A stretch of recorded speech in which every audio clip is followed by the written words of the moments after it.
নিয়োগের দাবিতে সকাল থেকেই কারখানার গেটে বসে স্থানীয় মানুষজনদের সাথে নিয়ে বিক্ষোভ বিজেপি কর্মীদের।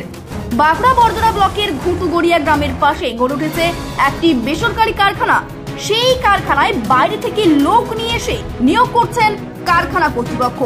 কাজ পাচ্ছেন না এলাকার মানুষ, তাই এলাকার মানুষদের কাজ দিতে হবে। এই দাবিতে সকাল থেকেই কারখানার গেটের সামনে স্থানীয় মানুষদের সাথে নিয়ে কারখানার গেটে বসে বিক্ষোভ বিজেপির অভিযোগ, স্থানীয় তৃণমূল নেতৃত্ব পুলিশের মদতে লোক নিয়োগ করছে কারখানা কর্তৃপক্ষ।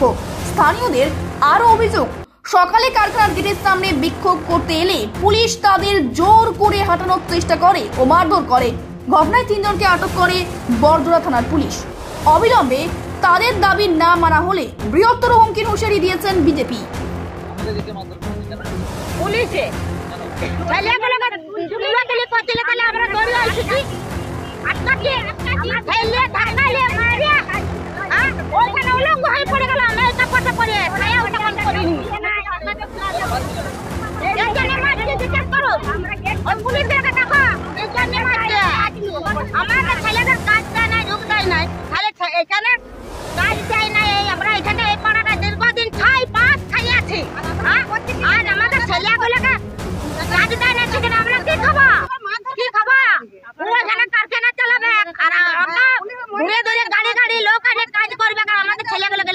আমরা জল খালি পড়ে রইব বলো,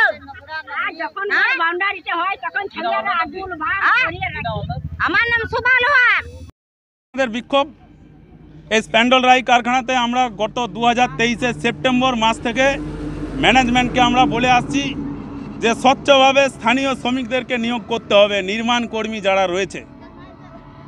আজ আমরা 2024 জানুয়ারি মাসে এসে দেখতে পাচ্ছি তোলামূলের নেতা নেত্রীরা এসে ফিতে কাটছে, কারখানার ভেতরে মৎস্য হচ্ছে, স্থানীয় ওয়ার্কারদের নিয়োগ হচ্ছে না। এখানে সেই স্থানীয় ওয়ার্কাররা পেটের দাবিতে, পেটের জ্বালাতে তারা আন্দোলনে আমাদের সাথে ছিল। সকাল থেকে আমাদের আজ আন্দোলন হচ্ছে। আমরা প্রশাসনিক স্তরে জানিয়েছি, লেবার কমিশনারকে জানিয়েছি, বিডিও, ডিএম, এসপি, আইসি সমস্ত স্তরে আমরা চিঠি দিয়েছিলাম স্বচ্ছভাবে যাতে এখানে ওয়ার্কার নিয়োগ হয়, আমাদের ছেলেমেয়েরা যাতে কাজ পায়। সেখানে আমরা দেখতে পাচ্ছি তোলামূলের দলদাস পুলিশ এসে আমাদেরকে অন্যায়ভাবে অ্যারেস্ট করা হচ্ছে। 3 জনকে অ্যারেস্ট করেছে। মহিলাদের গায়ে হাত দেওয়া হয়েছে।